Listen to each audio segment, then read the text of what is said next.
Good afternoon, everyone. We'll just give it a couple of minutes to let everyone file in before we kick off. Thanks.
All right, we've reached quite a critical mass, so I think we shall get started.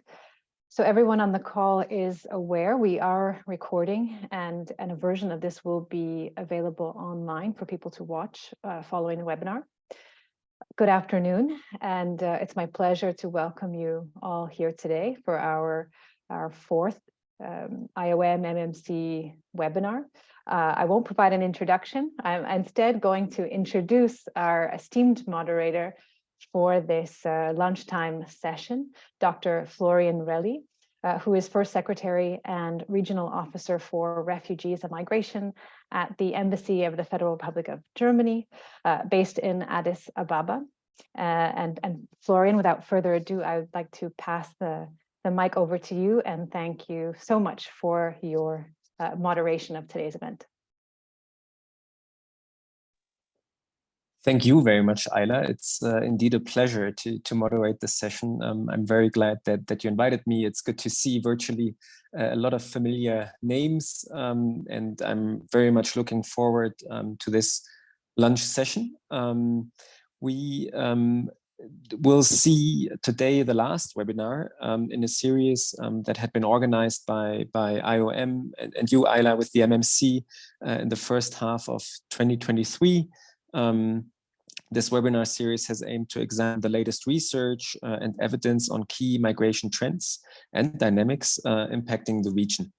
But importantly, this series is also about providing a platform for discussion, information sharing among policy actors, humanitarian actors, development actors, working with migrants and refugees. And I think this is particularly relevant for today's discussion, this exchange across sectors. The theme of today will be migration and climate nexus, the impact of the Horn of Africa drought crises on regional mobility dynamics and migration along the eastern route. You all know that the Horn is facing the most severe drought in more than 40 years. It is affecting an estimated 36 million people, according to the UN. And now under the 2022 and the 2023 Migrant Response Plan for the Horn of Africa and Yemen, MMC and IOM partnered to generate an evidence base on the different mobility patterns linked to the drought crisis. And Ayla, you, as our first speaker today, you will present some key findings from this partnership on the impact of the drought on both internal movements and international migration along the eastern route towards the Arabian Peninsula.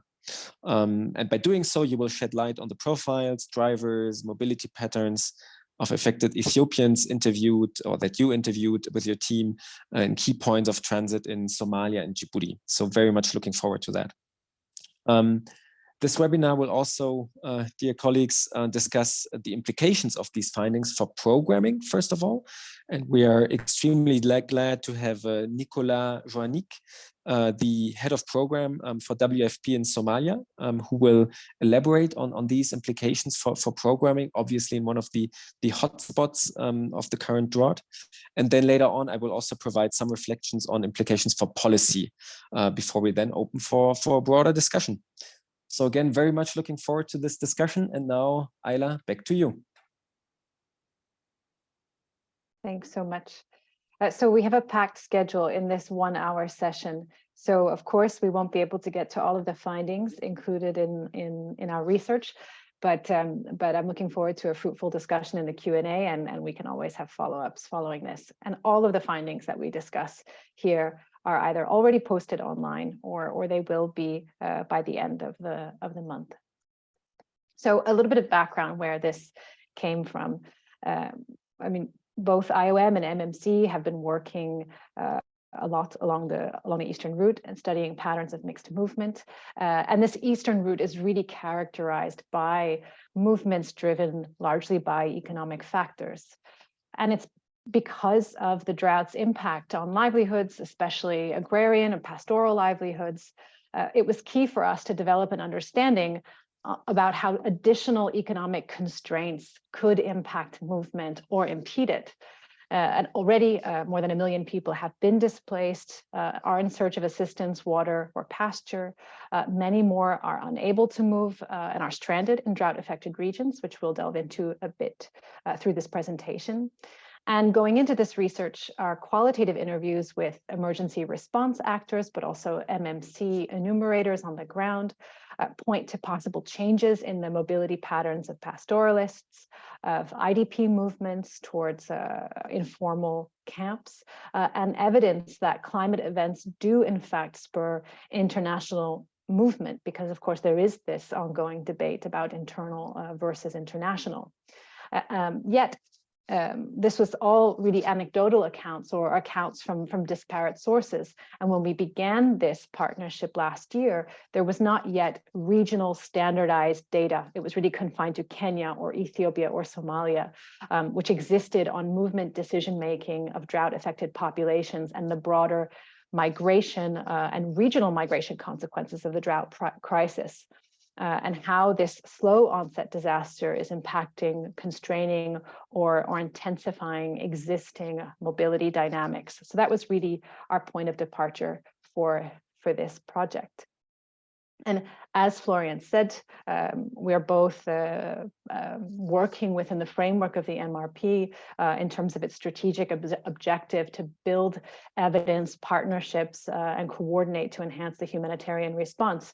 And with this in mind, we wanted to understand the various types of movement linked to the drought crisis, to really map them, to understand what are the triggers of the movements, what are the onward movement intentions of drought-affected populations after they've engaged in initial movements, and how are people organizing their journeys, and what forms of assistance have they received prior to their migration, along their journey, and what kinds of assistance do they still require.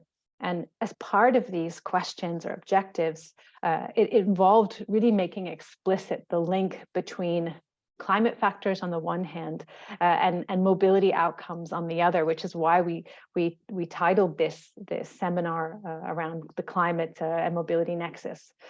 And it also involved probing aspirations and intentions and understanding individual responses versus household strategies and how they might be linked, because we often look at migration as something driven by individuals rather than households. And of course, understanding the role of assistance. So I'll briefly walk you through our mixed methods approach. We started from a place of a kind of phase 0, which you see on the screen. So what this means is that MMC, through our flagship 4MI project, had already been collecting data in the Horn of Africa, in Somalia, in Djibouti, and we saw evidence of the climate as being a driver in people's movement. And this was particularly the case when we started experimenting with asking people different kinds of questions and directly prompting them on the role of the environment. So once we embarked on this research partnership, we devised a targeted module to understand how the drought was featuring in people's international movements, because it was part of our existing 4MI architecture that focuses on international movements. And here we try to understand decision-making, the impact of the drought, assistance, but we were also trying to understand people's connection with their households back home and whether people had engaged within their households in internal movements or whether they were forcibly immobile in places of origin, taking a kind of transnational approach to our method. And it also involved devising a sampling frame, so targeting areas that had been at the time projected to reach IPC level 4 or 5, and looking within those areas who was moving linked to the drought crisis. All of that formed phase 1, which I'll present the results of, and the results of which we have online. And then for phase 2, it was really using these mixed methods in more of a layered way. It was using in-depth interviews with communities in these locations we identified that were nearby the places of origin to understand how they made the decisions, why they didn't move farther away, whether there were any intentions to do so, and really nuancing these household strategy dynamics. So just a visual of where we carried out the research. So in phase 1, because we were looking at international movements, we zoomed in on these key locations of transit and hubs along the eastern route, Bosaso being a major point of departure, Hargeisa being a place where people often organize their journeys before moving to Bosaso or potentially towards Djibouti, Djiboutiville playing a similar function, as well as Tajura and Obok being another major point of a coastal departure. And for phase 2, looking at places closer to origin communities impacted by the drought, we were in Jijiga and in communities surrounding Hargeisa. So not Hargeisa in particular, but not exactly available on Google Maps either. So let's jump in now to the findings with the remaining 10 minutes or so that I have. So where we wanted to establish the link between drought on the one hand and movement outcomes on the other, we can look at the data from these two locations. So in Hargeisa and Bosaso, out of the 408 Ethiopians that we surveyed from these locations I mentioned that had reached IPC level 4 or 5, 51% reported both that their community was affected by a lack of rainfall and that their decision to leave was linked to the environment, and namely the drought crisis. And so these were people that we were interviewing in these key locations of transit. 88% of them mentioned that they had not yet reached the end of the journey, and the vast majority said they were intending on moving towards Saudi Arabia. So we see unequivocally here evidence of drought impacting international movements along the eastern route.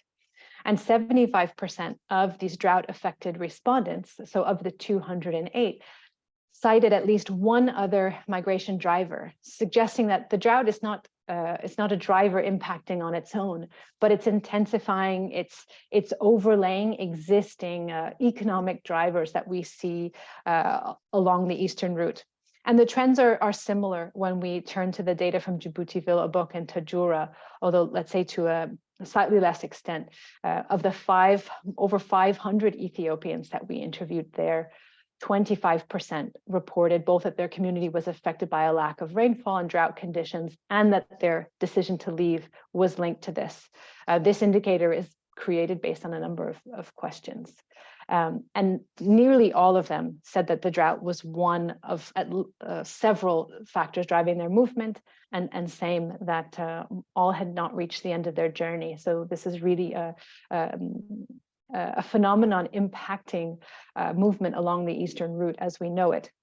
Some other interesting things to highlight about the profile of these movers is that a low percentage, between 5 and 10%, were moving with children in their care, which points to, of course, on the programming side, needs that we have to consider.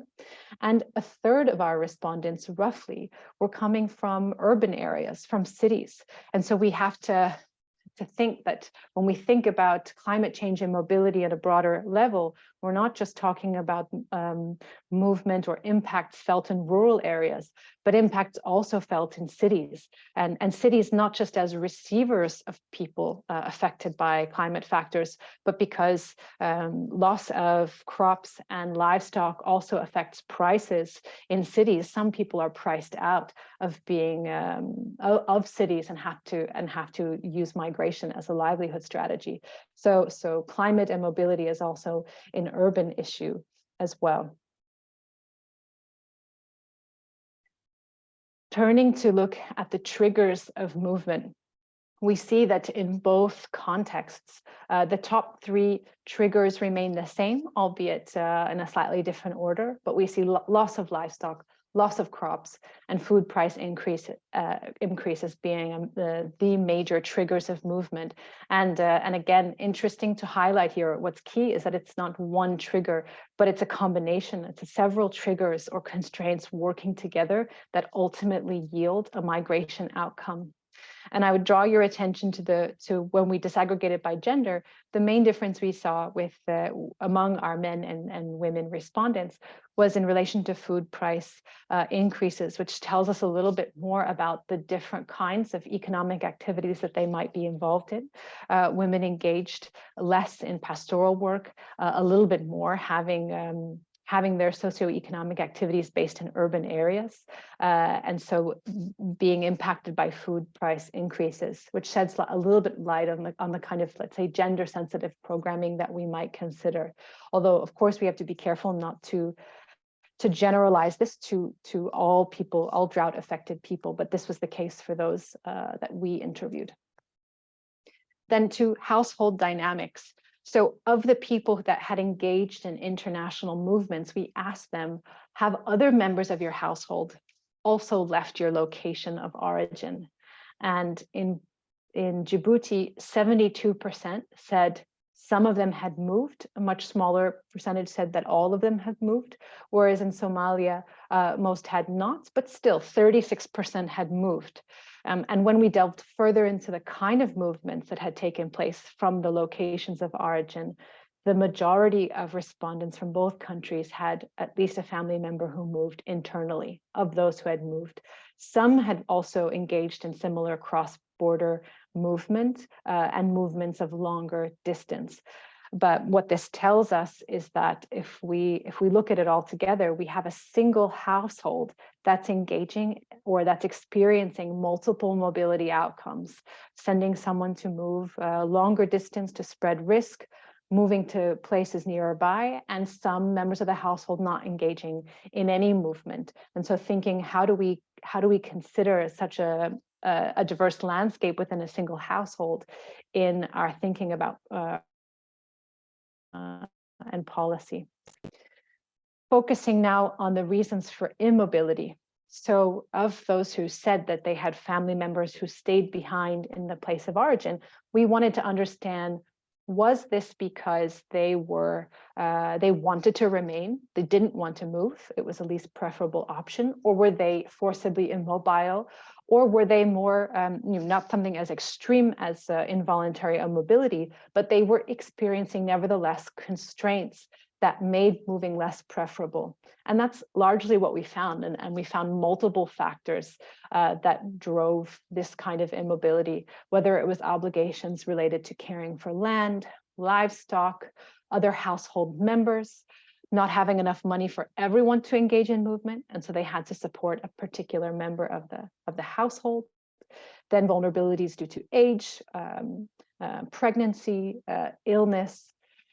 And what's notable here in Burgundy is that just 8%, or let's say roughly 10 if we average it, didn't want to move. They were there because they wanted to remain. And so what this suggests is, do they have a choice to move? And could we think about programming or policy that aims to help people make the optimal choices for themselves that they think, if some of these constraints did not exist? Turning now to the qualitative data, and this is my second to last slide, and really I should say that the phase 2 is something that's actually going on as we speak, and we'll be publishing about it in the coming weeks. Here we wanted to look at the impact of internal movements linked to climate. And what we saw when we zoomed in on the topic of the impact of assistance is that a lot of the respondents we talked to in both Jijiga and in communities around Hargeisa cited that they would not have moved had they received assistance in their location of origin. And so this opens up questions about how assistance needs and service gaps drive climate-induced mobility rather than climate factors themselves. It's the loss of services and viable livelihoods. And moving was a way of becoming visible to assistance organizations because they were in such remote places that in order to access assistance and services, they just had to get to more urban or peri-urban areas such that they could be seen and see organizations in turn. But they continued to face challenges, and even though they were receiving assistance, there remained significant gaps in that assistance and service. And so onward movement intentions was something that was being thought of, although their capacity to engage in that movement was extremely low. And so it was much more at the level of aspirations than a real formalized intention. The other thing that really came through in our qualitative data, not linked to assistance, was that of respondents that we talked to in Somalia, they were experiencing some more acute displacement because the drought was interacting with pre-existing conflict dynamics. Whereas where we were in Ethiopia, it was more purely a slow onset disaster and combining with existing considerations around livelihoods. But that means that we have one quote unquote drought crisis, if we can refer to it as such, but having very different impacts depending on what are the other key drivers of movement or what the rest of the context looks like, and so how those transform to create different conditions and humanitarian situations for people on the move. So to wrap up, what this research has revealed is the different interactions between drought and other migration drivers, the multiple triggers that people face before they ultimately engage in a migration outcome, the fact that movement strategies are diverse at the household level and one household can be engaging in multiple strategies, that there are many different reasons for immobility. And so we can't think of just immobility as forced, but it's also pressured, and it's more about a lack of choice and how assistance all phases of people experiencing the drought crisis. So thanks very much. And I'd now like to turn it over to Nicola Janik to give us a bit of a reflection from the programming side on some of these findings. Over to you. Thank you, Ella. Thank you, Florian. Good morning, good afternoon all. Greetings from Mogadishu. It's my pleasure today to shed light on the WFP's response in Somalia the drought-induced displacement. Next slide, please. So I just would like to start by setting the scene a little bit and provide you with a quick outlook of the current humanitarian situation in Somalia. Next slide, please. Next. Yes, so that's, in a nutshell, describe, the overall food security and nutrition situation in Somalia. So, as you all know, we have all heard about it, that Somalia, the current growth is on the verge of becoming the longest in the Somalia history. As we speak, Somalia is experiencing a 6th consecutive below average rainfall season. And as we speak today, there are about 4 or 5 million people in dire needs of life-saving assistance, and this number is expected to increase to 6.6 million by June 2023, including 40,000 people, which will likely experience a catastrophic level of acute food insecurity. So here we're talking about near complete food shortages. And in addition to that, it is estimating that about 1.8 million children will suffer from acute malnutrition by the end of the year. And the bulk but a significant portion of this population in dire needs of life-saving assistance are the vulnerable internally displaced population in Somalia. Next.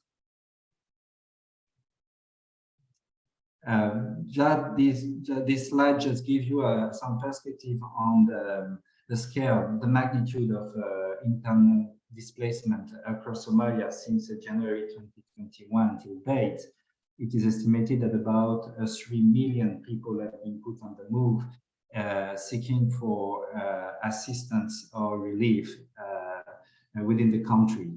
And the drought has become the main driver of internal displacements, especially in 2022. And I should say that the projection made by IOM and partners at the beginning of 2022 has proven to be very accurate, because about 1.3 million people have been put on the move only in 2022 due to the consequences of the drought. Another major driver of displacement in Somalia is conflict. So the two combined is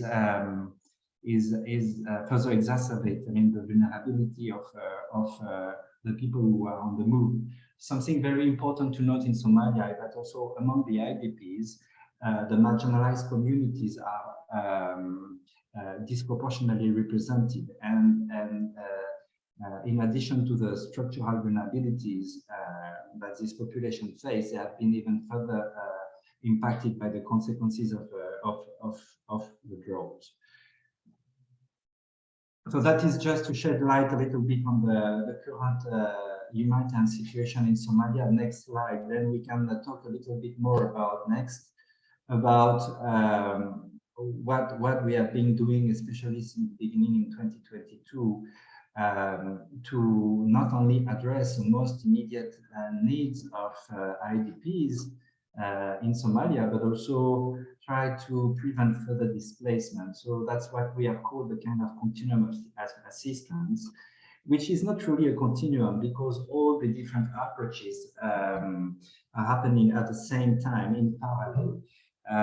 But we have mainly, 3 main building blocks in our response to displacements. One is to uncover the most immediate needs, and we go through that in the next slide. So it's the delivery of the minimum response package. Now, can you go back to the previous slide, please? And then the other component is to try to prevent further displacement and bring services and assistance closer to the place of origin of the population. by expanding delivery of assistance in the so-called outreach areas. And then the third pillar of our response is try to bring back this community on the pathway of resilience by addressing the key drivers of not only food insecurity, but also of displacement, investing in climate smart resilience. Next slide, please. So just to give you an idea of what do we mean by the MRP, I guess you have extensively heard about it already. That project was led by IOM, WFP, but also with in partnership with other key actors like UNICEF, the WHO, and other local and international organizations operating in Somalia. The objective here was very clear. It was to provide an immediate assistance to the new arrivals, the people that were put on the move due to the consequences of the drought. And this project was targeting the main area of displacements in Banadir, by Doha, which was really the epicenter of the famine prevention response, and Beletwain. About a little bit less than 200 people, 200,000 people have IDPs have been assisted. And it has proven to work quite well. I think it has been a great success. Under this umbrella, a integrated package of multi-sectoral assistance was delivered, covering food assistance, nutrition, health, wash, and has prevented the worst outcome among this most vulnerable population. Some key findings, though, about from the delivery of assistance show that, of course, and that was expected, the concentration of all the services at the delivery points had created a very strong pull factor. So a kind of somehow incentivized the population who were impacted to move to these delivery points that were also close to the urban area or in the outskirts of the main city. Another interesting findings is due to the complex social structure and clan identities in Somalia. This drives conflicts over resources and livelihoods opportunity, and has further compelled minority clans of marginalized community to displace towards area where they could get access to this assistance. And a third key findings of this response is that all the people in need of assistance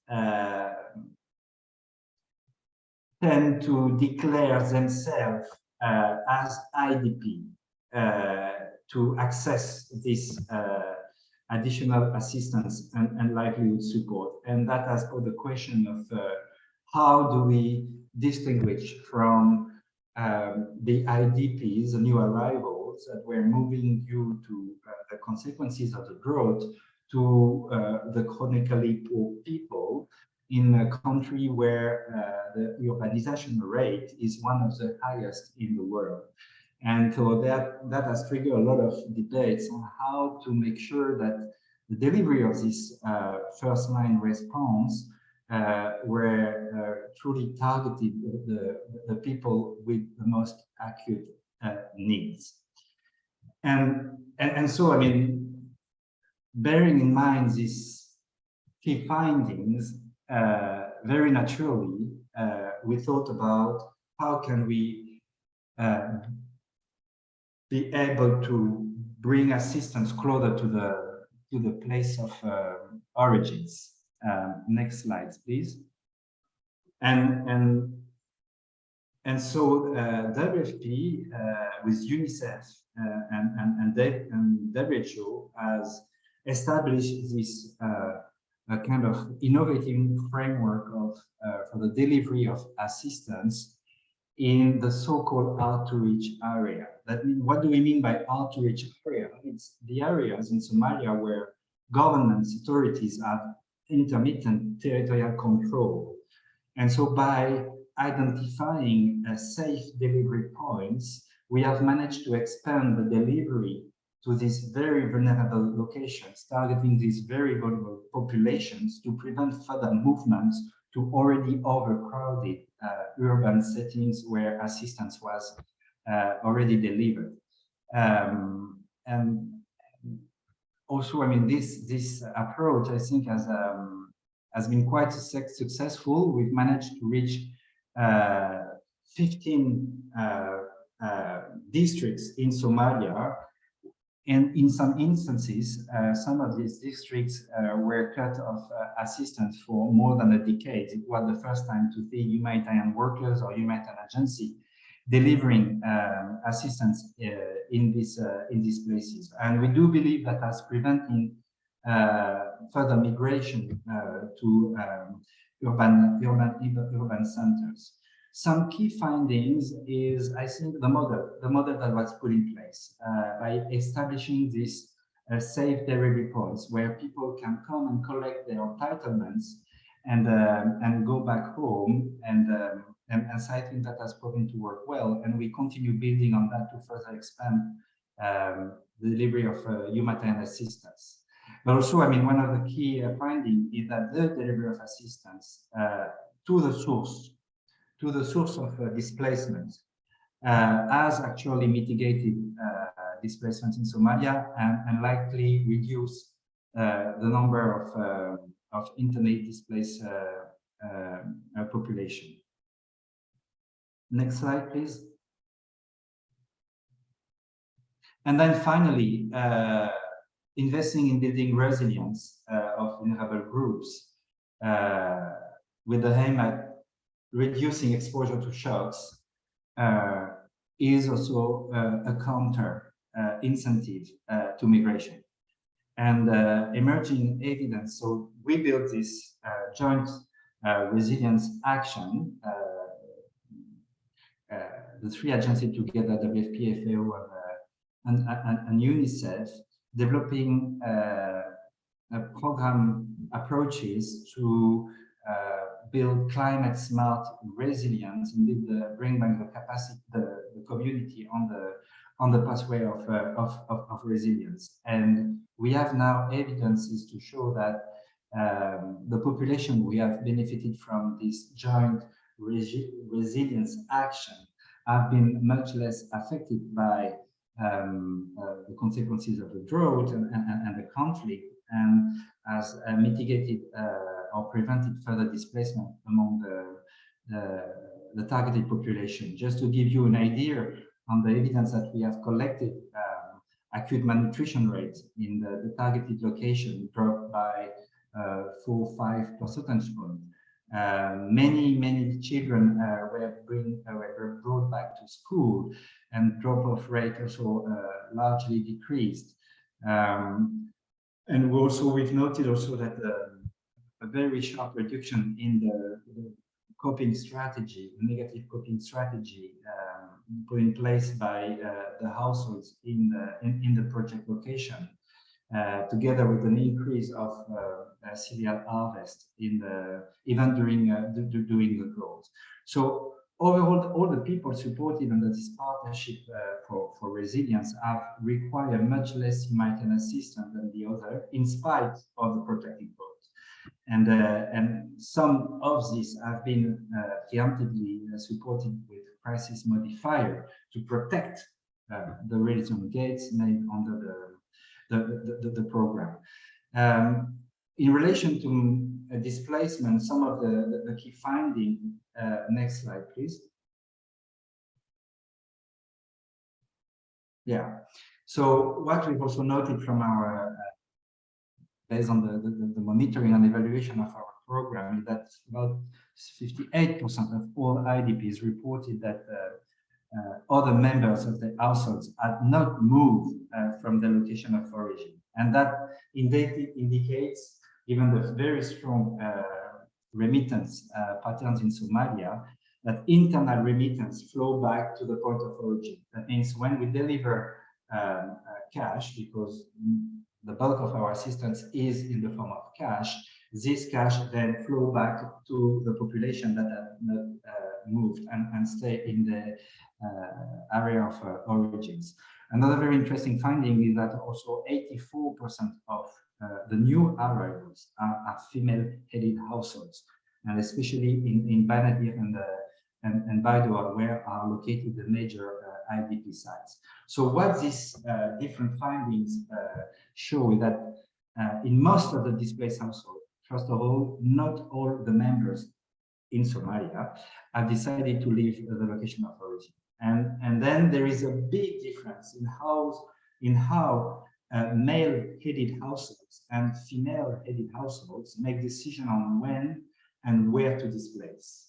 Women are often the main primary caregivers and responsible for households' well-being and making them likely to consider the most vulnerable households member as a factor of major factor in the decisions. That's also why women were especially targeted among the IDPs for the delivery of assistance. Just to give you an idea, almost 100% of the women assisted under the shock responsive social protection system led by WFP and the government in Somalia were women. So that's also a great success. Then another key finding, it's about the use of mobile money. So the bulk of assistance is delivered through mobile money, and that was a priority for us because of the flexibility that gave us to use the flow of cash and also, I mean, to support this internal remittance system. But on the other side, the issue of digital financial literacy is also very critical because of the very low literacy rate in Somalia. So it's absolutely critical that we consider this point in empowering women IDPs to make their own choice on the use of this cash-based assistance. And next slide, that will be my final slide. Some of the key learnings. The one is pretty obvious. I mean, it's about preventing and making assistance available closer to the displacement areas of origin. So not only to prevent excess mortality, but also, I mean, to prevent any protection-related issue among these very vulnerable groups. Then the second very important key learning is the opportunities that we have to continue investing even more strongly in integrated resilient approaches, not only to facilitate the recovery from the drought, but also to return strategy of family who have been displaced by the crisis. And that needs to be done at scale and in partnership with multiple different actors. And that is why now we are working on trying to expand this model in a new location in Somalia. And finally, I think there is, especially in the very complex context of Somalia, to really better understand the displacement strategy that include household splitting and internal remittances patterns. That finally, at the end, ultimately enable households to make their own decisions and to both protect their assets in their home location, but also to access human assistance in the displacement area. So thank you very much for your attention. Over to you, Thank you very much, Nicolas. Thank you very much, Ayla. Thank you very, very much for everybody listening to these presentations. We are a little behind schedule, so I will try to keep this last part a little shorter than I had planned. I will share with you some thoughts on implications for policy deriving from what we have heard now in those two presentations. I will do so in 3 steps. Just a very short wrap-up of the situation analysis, then some main takes from research, and then lastly, consequences for policy. And I will do so because I think otherwise it would be difficult to understand why I conclude with these consequences for policy. You have to understand how we try to analyze the current situation. So first of all, we've heard it from Ayla, it's extremely difficult to measure the exact impact of climate and environmental change on displacement and migration. So I think this notion of seeing it as a risk multiplier, a threat multiplier, is maybe something that helps us to understand the phenomenon, that it can really also, for example, have a very direct impact on economic factors and humanitarian security in affected areas. The second point for the situation, I think very difficult or important to note, is that let's not only think about, sudden events such as droughts or floodings, etc., but also at the slow impact that environmental and climate change can have on people's lives, affecting their livelihoods, for example, and in particular for people with pastoralist livelihoods. Thirdly, I think it became clear that the Horn of Africa is particularly affected by this climate change and consequent mobility and displacement. And I think this is not only because of the climate conditions here in the region, but it's also because the region is particularly vulnerable when it comes to living with those climate changes. So we have this high prevalence of pastoralism. We have a lot of people that depend on rain-fed agriculture, etc. Not such a high degree of urbanization yet. So the region is particularly struggling with this phenomenon. Second step, quickly, very briefly, what are the main takes from research that should guide our thinking and policy? First of all, it's clear climate and environmental change has an impact on migration and displacement. We can debate about the magnitude, but it's there. Second of all, and Nicola, you have said that basically this displacement is particularly or primarily taking place within borders. It's particularly internal displacement or displacement to neighboring countries. Thirdly, let's not forget about the people who cannot leave, who are involuntarily immobile, who are trapped. These often are the people that are the most vulnerable, that need our assistance the most. So climate mobility should also involve the groups not mobile. Fourthly, some groups are more vulnerable than others when it comes to coping with climate and environmental change. There is a gender dimension to it. We see it when households get split because one family member moves to the city, the other stays behind to take care of livestock and the like. But also, for example, IDPs and refugees, so people who are already in a displacement situation, also hit particularly hard, and it affects their return prospects. A person might have been displaced because of conflict and security, but now it's the climate and the environmental conditions that prevent that person to go back and find a good livelihood opportunity. And lastly, I think there is a consensus that international support is needed for the countries affected to grasp and to battle those consequences. Now, when it comes to considerations for foreign policy, and I will not cover everything there. There is a lot to say about that, but I will share some thoughts as a German diplomat on where I see main considerations for that. First of all, I think it becomes clear that climate policy needs to include migration policy when we think about it. Climate policy is not only about security, development, economy, business. It also has always this migration dimension, and we need to stress that. And that's why, for example, we as Germany, we currently have the presidency in the Khartoum process, and we decided to put an emphasis on climate change and migration because it's extremely important to exchange views with the countries affected on how to grasp that. And I will share some results of that discussion. But just to say that we've had a number of workshops during the Khartoum process with African partners to address these topics. We're not the first ones to think of that. Our South Sudanese colleagues who at the previous presidency already have started this extremely important debate, but we are in the midst of it, and we will continue to do so because we believe it's so important to address this topic and make it a top priority for our policy actions here in the region.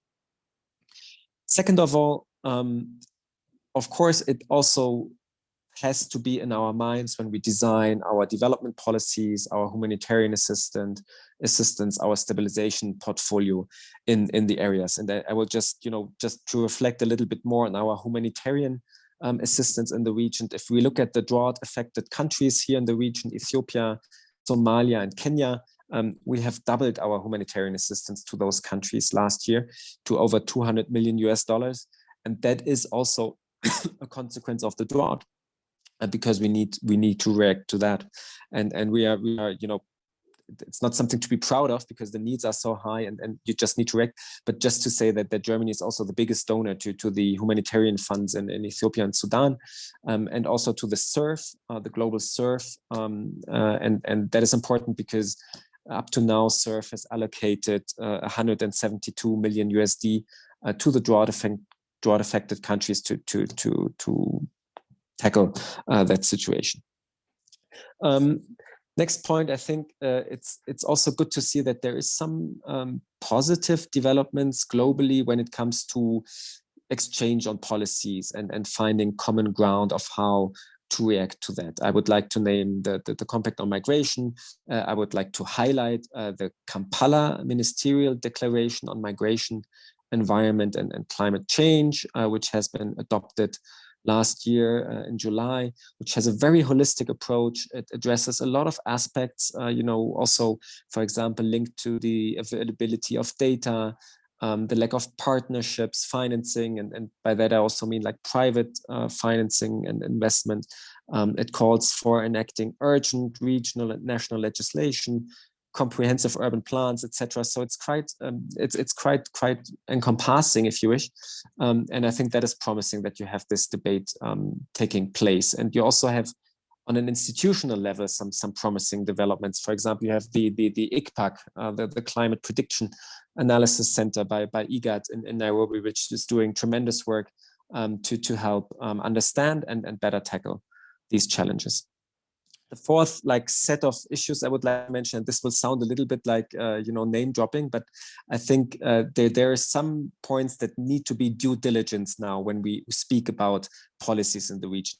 It's about long-term programming is necessary for addressing these points. It's the nexus. We need, if we want to strengthen drought resilience, we cannot rely on humanitarian assistance. That's a no-brainer. We need to think as early as possible on doable solutions. We need to include local actors and local authorities as early as possible. I've traveled a lot in the region, and when you go to these drought-affected areas, you feel a difference of whether the local actors are involved and committed, feel some ownership, or if they don't. So we need to include them as much as possible. We need to enhance our cooperation with cities.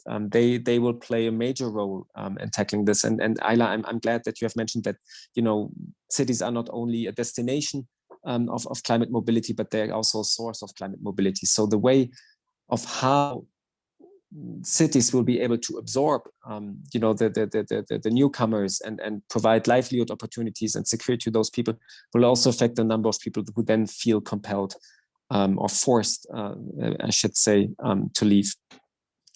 And then last point, and I will finish there so that we have a few minutes left for discussion. I think we also need to think about planned migration. So I think this is something I don't have a clear answer to, but this to me also became clear in what you have said, Ayla. There's this one aspect of helping the people where they are to eliminate pull factors because humanitarian assistance is delivered somewhere else. But of course, I think on a global level, we will also have to see how we can create new livelihood opportunities for people affected, maybe in other regions of the country. So this is maybe something for discussion, and the discussion that is always already taking place here in the region, to my understanding. So thank you all for your patience. We have a bit of time left for discussion. I will open the floor now. Please indicate your organization and then feel free to ask your questions. Thank you. And Ayla, you will help me a little bit with seeing who is wanting to get the floor. So please.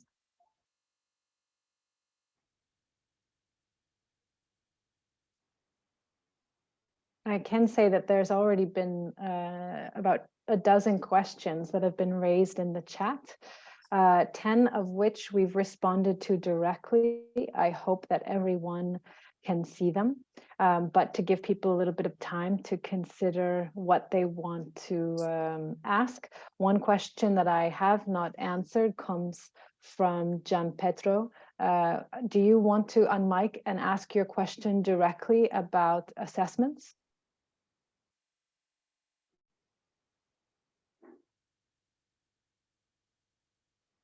If he's still on the call, otherwise I can. Ah, yes, he is still on the call. Let's see if he'd like to. Otherwise, we have a question for you, Florian, in the chat now from Giselle. If you also want to unmic and ask your question directly. Sure. Thank you, first of all. Can you hear me? Yes. Hi. Good afternoon, Florian. Thank you for mentioning several examples on how Germany is combating this issue. I was wondering, you were saying that migration should be a part of the climate policy. Could you provide a bit more body to this? Maybe some examples. You touched it briefly, but I'm still soul searching on what concretely governments can do within Europe on this matter. Yes, of course. I think to be honest, I think that it's the typical example of burden sharing and also adaptation on the ground. So if we speak about climate policy, how to address that, and then we are looking at it in a region where a lot of climate-induced migration is taking place, then I think we need to have that migration in mind in order to design the climate policies. So for example, if we see that a lot of people are leaving because of deforestation, or that in areas where people are leaving to IDPs or refugees, deforestation is taking place because there are no other sources for energy, cooking materials, etc., then in our climate policies on the ground, we need to have to tackle that. We need to strengthen forestation. We need to, and that is what for example, GIZ is doing in tremendous projects to help find alternative cooking sources. So that maybe is a very concrete example of what we can do. But then also at the COP27 in Sharm el-Sheikh, there was also one part of the discussions, and IOM, I think, led several workshops on, to explain how mobility and migration are an integral part of climate, or should be at least, in the discussions. I haven't participated in those discussions, but I understand that in some way COP27 was a good starting point to these discussions. Thank you. Thank you so much. You're very welcome. Do we have more questions?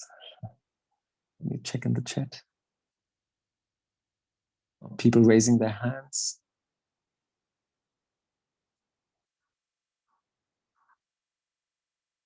So Ayla, I don't see anyone raising his or her hand.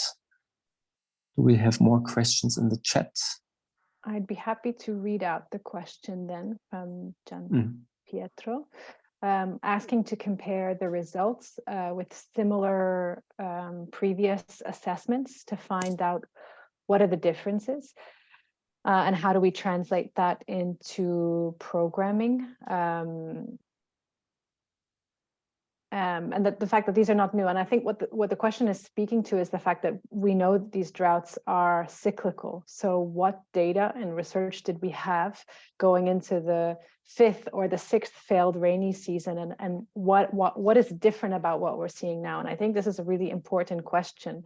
I really don't know whether we had the same kind of standardized regional assessments that we're seeing now, as opposed to more discrete, localized assessments on movement linked to previous drought cycles. I do hope that with the attention that we see with the drought crisis now, that that we'll have this in mind, so that we can be more prepared and more anticipatory in how we work and acknowledge, now that we have such vast data, all these different dimensions of mobility that we have to keep in mind. Thank you, Ayla. Do we have more questions from people on the call? Please raise your hand or maybe also just speak up.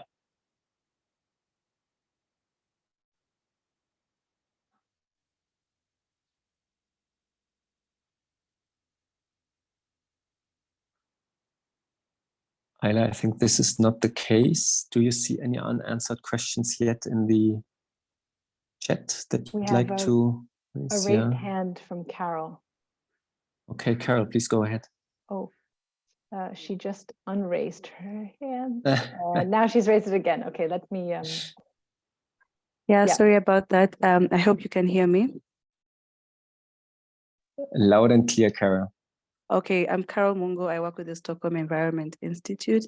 And my question was really just to link the discussion that we're having with the Africa Climate Summit coming soon, and particularly how then do we keep pushing or keep emphasizing some of these findings and the studies that we have to the Africa governments, and to ensure that we have the same language around understanding of migration and seeing this is happening already in the region, and making this a front topic or an idea that we can really discuss largely during the summit that is happening soon.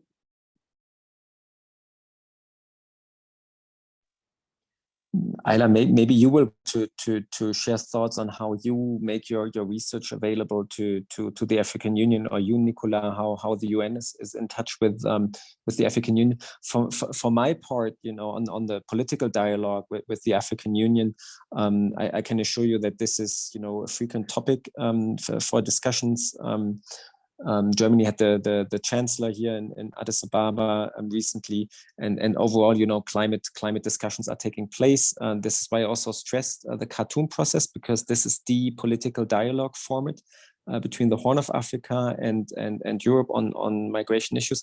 But there is also a similar format called the Rabat process, covering more of the countries in Western Africa. So I can assure you that there is a frequent dialogue. It doesn't necessarily mean that we put everybody on the same page, but of course it's important that we discuss it and try to derive common conclusions and common actions. And that's why I also, and I'll finish there and hand it over to you, Ayla, this Kampala declaration, I think, is a very good starting point, because often when you have these debates, it's good to start at the regional level. So here in the IGAD region, and then these regional discussions, this regional consensus making, if you wish, can feed into larger discussions on the African Union level. But I, like from what I followed, for example, when it comes to COP27, the African Union was clearly stressing these issues and having a strong voice.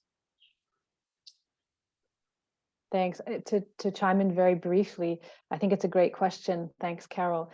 I think what we're often seeing, and there's now a plethora of research and data that's emerging. So we're asking ourselves, do we need more? What would be the added value? There are still some gaps in our understanding, and I think the key role of cities, and how can cities begin to think about climate change as the kind of first line responders, and also as people experiencing climate constraints themselves, is a key area. And I think immobility is another key area, really understanding, well, what does that then mean in terms of is it about releasing people from constraint, or is it about helping people stay who want to? There's a lot more to unpack with immobility that we need greater research for. Barring those two issues, and I'm sure there are some others, I think the majority of our attention needs to be to help policy actors, decision makers, take the data and interpret it for action, which was one of the discussions of the last Khartoum process workshop. What should be the programs and the policies that we now develop? And that's the hardest part, of course, but I think that's where we need to be using our efforts rather than necessarily producing more studies. Over. Fully agreed. Thank you very much. Nicolas, did you want to add to that question? No, sorry, I don't really have any perspective on that from my standpoint. Yeah. Very good, no worry. Anyone else in the room to raise his or her hand?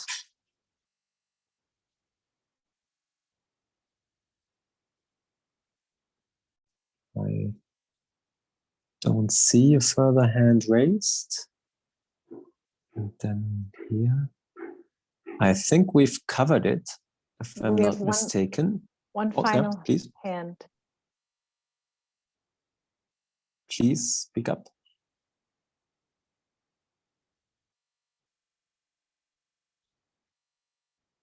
Temesgen.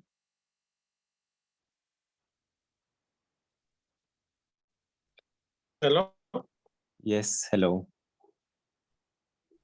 good afternoon from Ethiopia. Can you hear me? We can hear you, yes. Okay, thank you for coordination and nice presentation.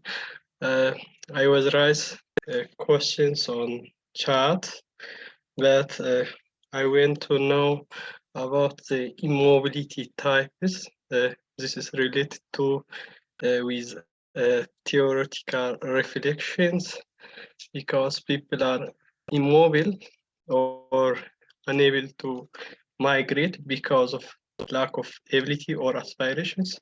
So what theoretical reflections must be lie with or close with these findings, because there are many factors presented in the research.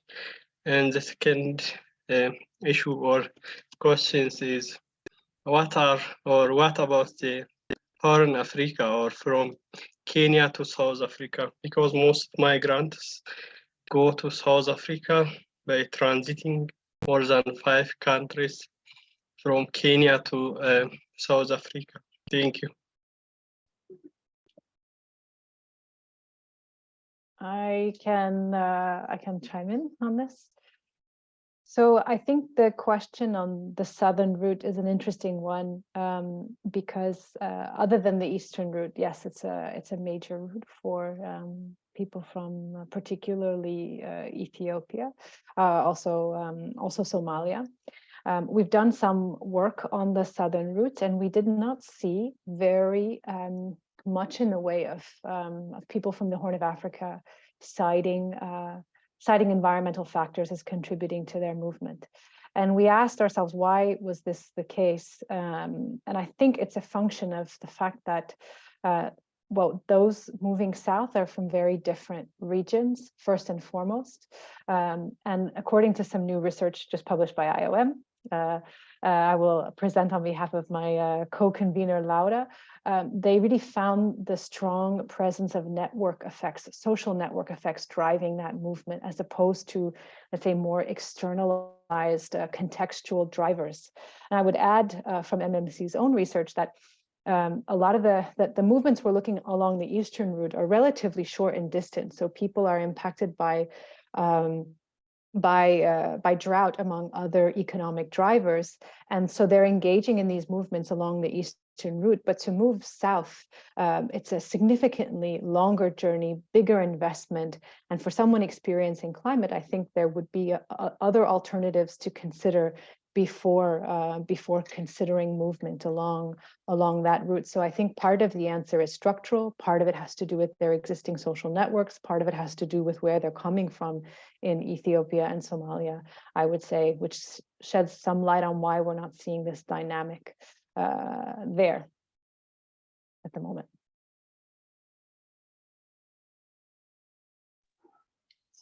Thank you, Ayla.